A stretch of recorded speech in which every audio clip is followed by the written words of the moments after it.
एक बार सब लोग मुट्ठी बंद करेंगे, हाथ ऊपर करेंगे और दिल से बोलेंगे, भारत माता की, भारत माता की, इनकलाब, इनकलाब, वंदे वंदे। मध्य प्रदेश के कोने कोने से आए हुए आम आदमी पार्टी के सभी देशभक्त कार्यकर्ताओं को मेरा नमस्कार, सबको मेरा प्रणाम।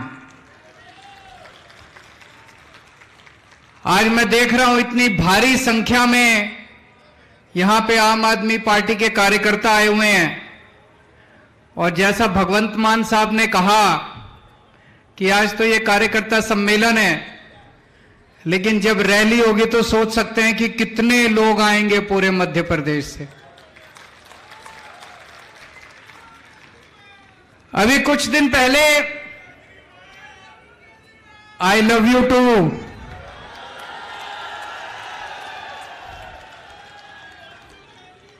बहुत बहुत शुक्रिया।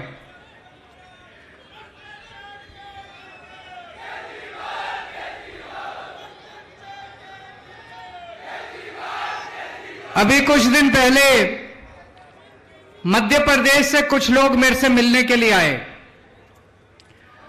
उनसे मैं बातचीत करने लगा। मैंने उनसे पूछा, मध्य प्रदेश की सबसे बड़ी समस्या क्या है? तो कोई बोला जी भ्रष्टाचार, कोई बोला बेरोजगारी,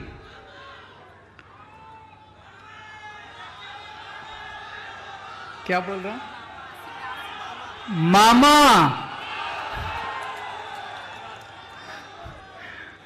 उस पे आ रहा हूं मैं, अभी उस पे भी आ रहा हूं। लोग कह रहे हैं कि मामा सबसे बड़ी समस्या है। तो कोई बोला भ्रष्टाचार, कोई बोला बेरोजगारी, कोई बोला महंगाई, कोई बोला किसानों की समस्या।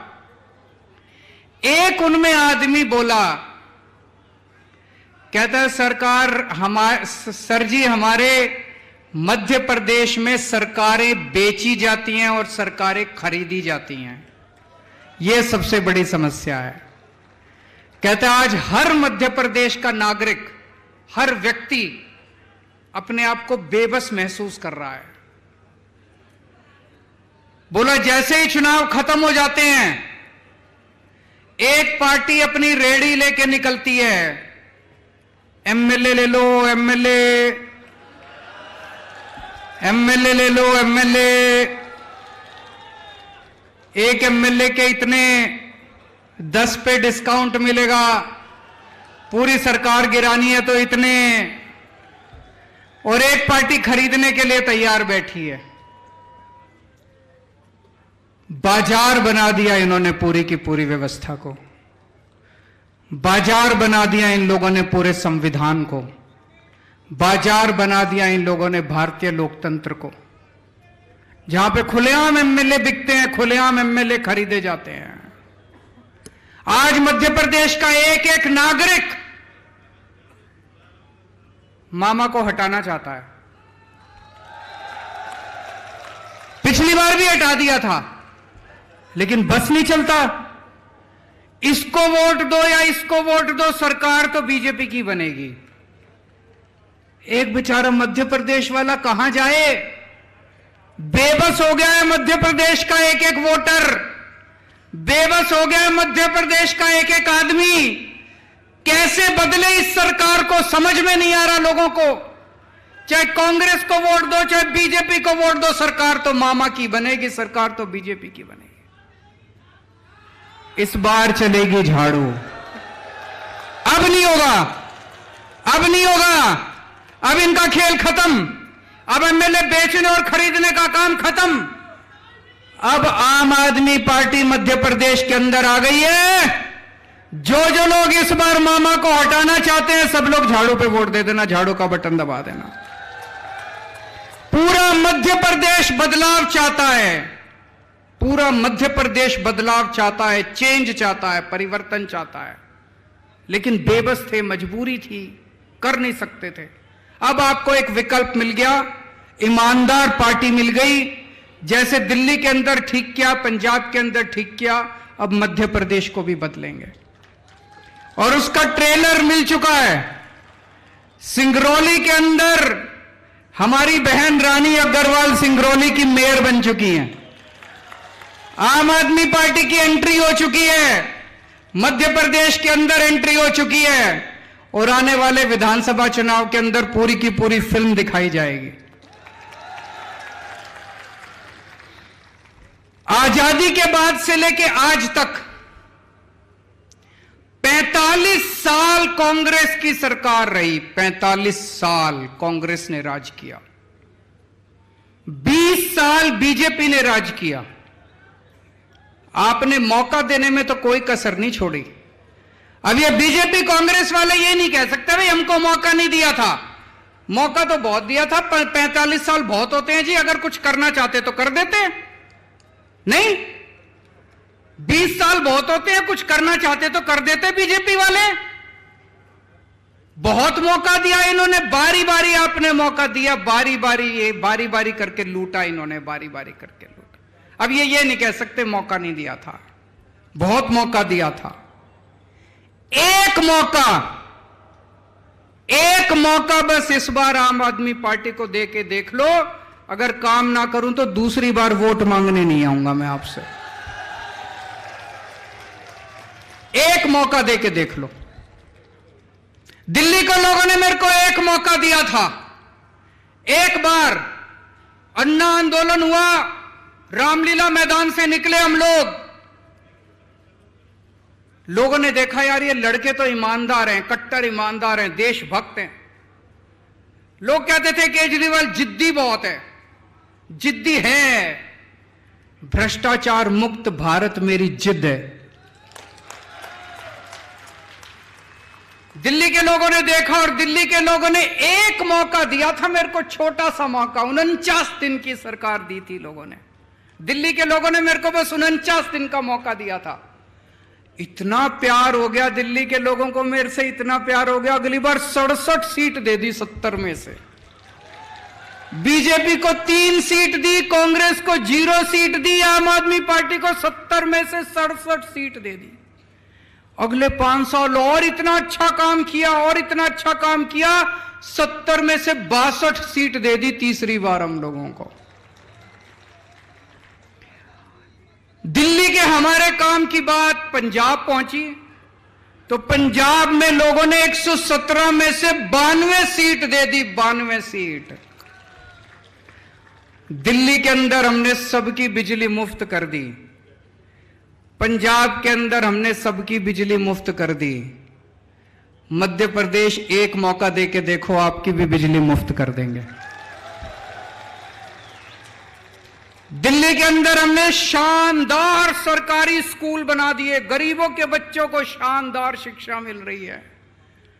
कभी सोच नहीं सकते थे, सरकारी स्कूल तो टेंट में चलते हैं, सरकारी स्कूल तो टूटे फूटे होते हैं, मास्टर आता नहीं है, बच्चे पढ़ते नहीं हैं, गरीब लोग मजबूरी में अपने बच्चों को सरकारी स्कूल में भेजते हैं। सब बदल दिया दिल्ली के अंदर, क्रांति आ रही है सरकारी स्कूलों में दिल्ली में। वो क्रांति अब पंजाब में शुरू हो गई। मान साहब शानदार काम कर रहे हैं, सरकारी स्कूलों का कायाकल्प कर रहे हैं। मध्य प्रदेश वालों एक मौका दे के देखो, आपके बच्चों का भविष्य बना दूंगा मैं।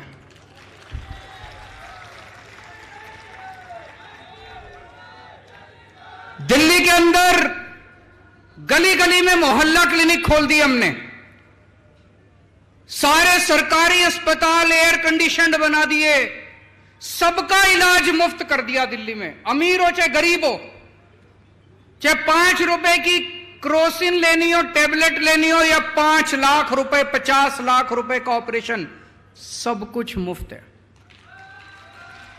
भगवान ना करे आपके घर कोई बीमार हो, लेकिन अगर बीमार हो जाए दिल्ली में कोई, तो चिंता करने की जरूरत नहीं है। आम आदमी पार्टी की सरकार है, सारा खर्चा, सारी दवाइयां, सारे टेस्ट, सारा ऑपरेशन सब मुफ्त होता है।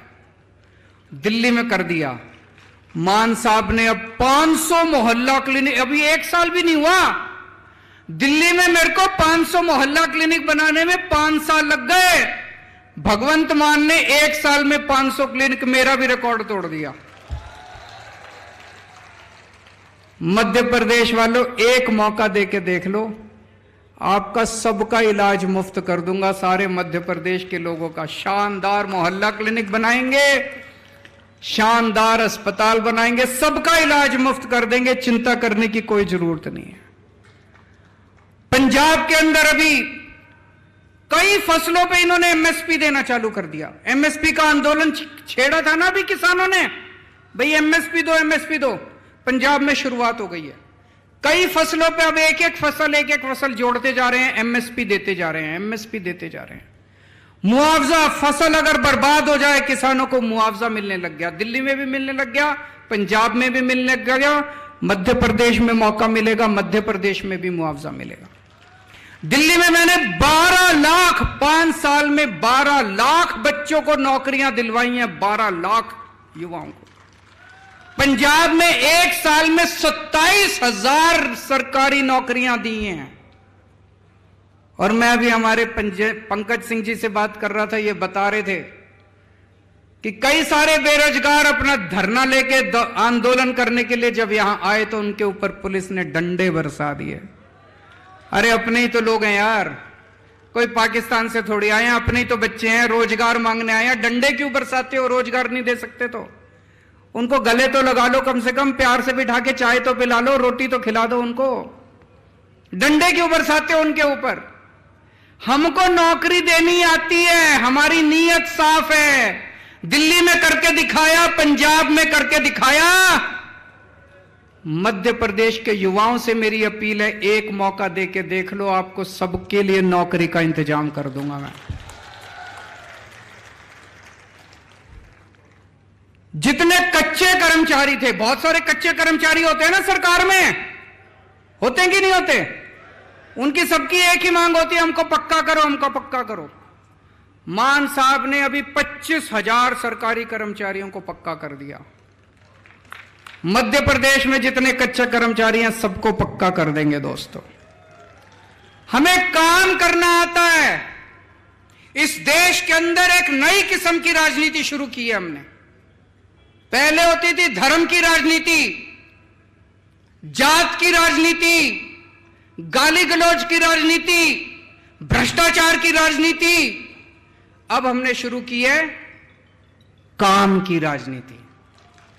आपसे पूछना चाहता हूं, ये बहुत सारे बड़े बुजुर्ग भी बैठे होंगे, पूरा आजादी के 75 साल में कोई एक पार्टी बता दो जिसने आपको आके कहा हो कि मेरे को वोट दे दो, मैं आपके बच्चों के स्कूल बना दूंगा।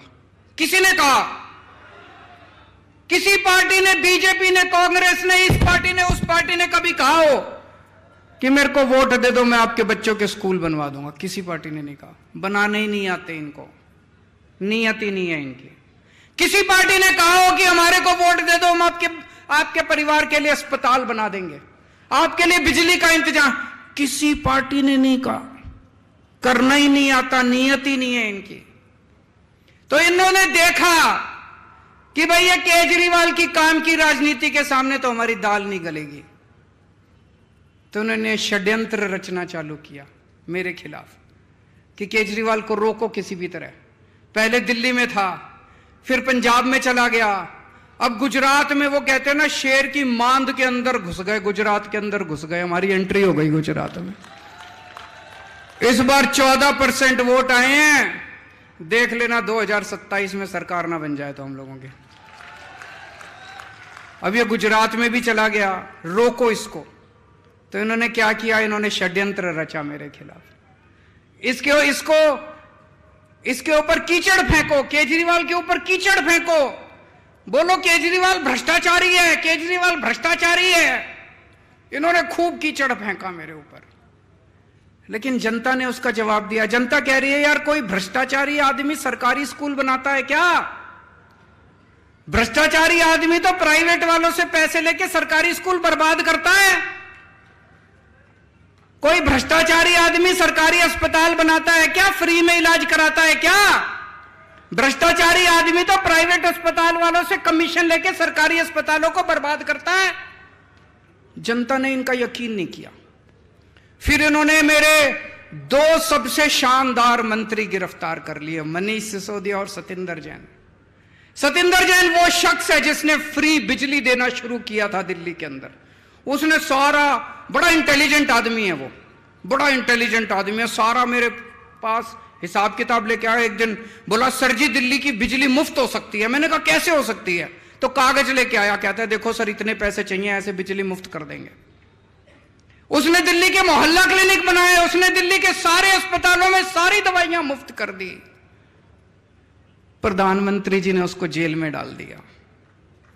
एक मनीष सिसोदिया है,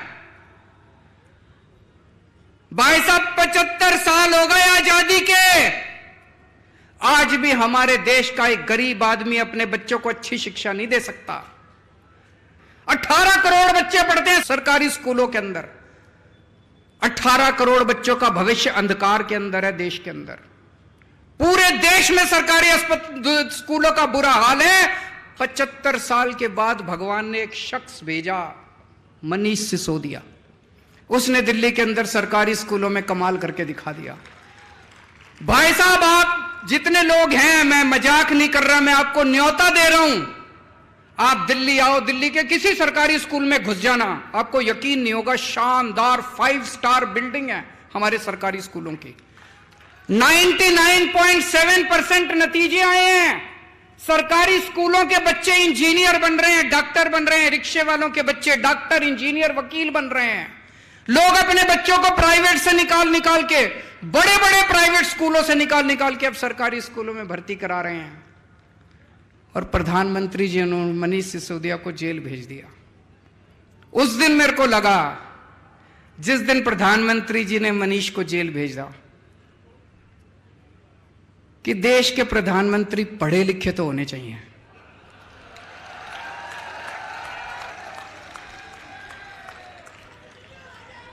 होने चाहिए कि नहीं होने चाहिए? अगर देश के प्रधानमंत्री पढ़े लिखे होते तो उनको शिक्षा का महत्व पता होता कि शिक्षा कितनी जरूरी है देश के विकास के लिए। अगर देश के प्रधानमंत्री देशभक्त होते तो वो ये नहीं सोचते कि मनीष सिसोदिया आम आदमी पार्टी का है कि फलानी पार्टी का है कि ढिमकी पार्टी का है। वो मनीष सिसोदिया जैसे शख्स को देश का शिक्षा मंत्री बना देते और कहते थे जा मनीष सिसोदिया 10 लाख स्कूल ठीक कर दे अब तू। पर हमारे प्रधानमंत्री जी ने क्या किया? ऐसे शख्स को उठा के जेल में डाल दिया। उस दिन मुझे लगा कि देश के प्रधानमंत्री पढ़े लिखे होने चाहिए। और भी बहुत जरूरी है प्रधानमंत्री को पढ़े लिखे होना। अगर कम पढ़ा लिखा प्रधानमंत्री होगा, कोई भी आके उनको बेवकूफ बना देगा। कोई आके बोलेगा सर आप नोटबंदी कर दो, भ्रष्टाचार खत्म हो जाएगा। अब अगर कम पढ़े लिखे प्रधानमंत्री, उनको समझ ही नहीं है, वो नोटबंदी कर दी उन्होंने, भ्रष्टाचार खत्म हुआ, वैसा का वैसा है, समझ ही नहीं। पढ़े लिखे प्रधानमंत्री होंगे, उनको अर्थशास्त्र की जानकारी होगी, विज्ञान की जानकारी होगी, टेक्नोलॉजी की जानकारी होगी, साइंस की जानकारी होगी। कम पढ़े लिखे प्रधानमंत्री होंगे, कोई भी बेवकूफ बना के चला जाएगा। कोई आगे बोलेगा प्रधानमंत्री जी नोटबंदी कर दो, आतंकवाद खत्म हो जाएगा। हुआ आतंकवाद खत्म? लाइनों में लगा दिया, पूरे देश में धंधे बंद हो गए, चौपट हो गया पूरा देश। इतनी बेरोजगारी हो गई, लोगों के धंधे बंद हो गए, लाइनों में लोग मर गए। ना भ्रष्टाचार खत्म हुआ, ना आतंकवाद खत्म हुआ। कम पढ़े लिखे प्रधानमंत्री होंगे, कोई आके कहेगा प्रधानमंत्री जी सबसे थाली बजवाओ, जो तरंगे निकलेंगी उससे कोरोना भाग जाएगा। पूरे देश से थाली बजवा दी, चम्मच थाली, सारा देश। बोले प्रधानमंत्री कह रहे हैं तो होगा ही कुछ, भागा कोरोना। इसीलिए मैं कह रहा हूं देश के प्रधानमंत्री को पढ़े लिखे होना बहुत जरूरी है। आज यहां पे मध्य प्रदेश में इतना भ्रष्टाचार है, व्यापम घोटाला, मुझे लगता है आजाद भारत का सबसे बड़ा घोटाला होगा। कोई कह रहा 8,000 करोड़ का, कोई कह रहा 10,000 करोड़ का। 45 से ज्यादा लोग मर गए। प्रधानमंत्री जी ने किसी को जेल नहीं भेजा। क्यों? अपने थे सारे, अपने थे सारे। प्रधानमंत्री जी को मनीष सिसोदिया को जेल भेज दिया, व्यापम घोटाला दिखाई नहीं दिया। कोई मेरे को कह रहा था यहां पे एक WCD women and child department, उसमें 100 करोड़ का घोटाला हो गया।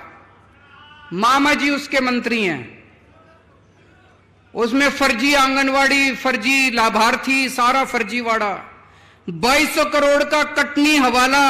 मेरे को आज मैं आ रहा था, कई सारी लिस्ट देके गए हैं लोग, इतने घोटाले, इतने घोटाले। किसी को जेल नहीं भेजते प्रधानमंत्री जी, किसी को जेल नहीं भेजते। पुरानी पिक्चरों में देखा होगा आपने, पुरानी पिक्चरों में क्या होता था? एक विलेन होता था, एक गुंडा होता था, एक ईमानदार इंस्पेक्टर होता था। गुंडा बड़ी कोशिश करता था ईमानदार इंस्पेक्टर को अपने कब्जे में करने की, मानता ही नहीं था। फिर वो इंस्पेक्टर को बुलाता था गुंडा, टेबल पे रखता था एक तरफ नोट और एक तरफ बंदूक। इंस्पेक्टर को कहता था या तो नोट ले ले और या बंदूक से तेरी गोली मार के हत्या कर दूंगा। होता था ना पिक्चरों में। यही बीजेपी ने कर रखा है।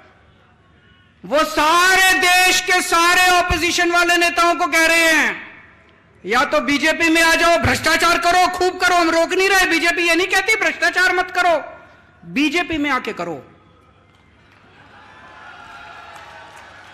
बोले हमारे घर में आके करो, भ्रष्टाचार करो, खूब खुल के करो, कोई रोकने वाला नहीं है। कोई CBI नहीं, कोई ED नहीं, कोई इनकम टैक्स नहीं, कोई पुलिस नहीं, कुछ नहीं, कोई एंटी करप्शन नहीं, कोई विजिलेंस नहीं।